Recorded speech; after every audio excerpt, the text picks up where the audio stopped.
How to update Smart TV browser. Hello, welcome to the channel. Today, we are going to learn how to update Smart TV browser with this easy process. First, we go to Settings, click on it. We want to ensure that our Wi-Fi is connected. So I'll click on Network and Internet.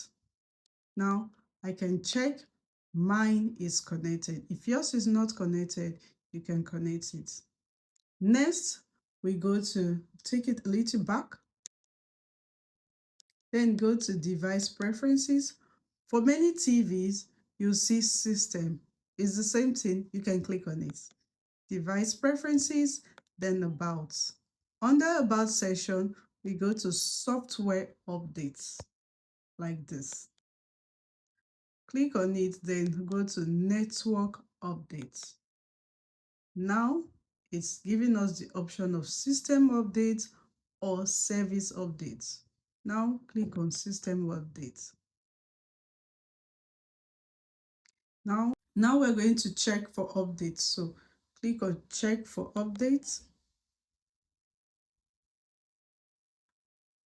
Say no need to update, your software version is the latest. If yours is not updated, it will start updating. Now that we are done, we go back.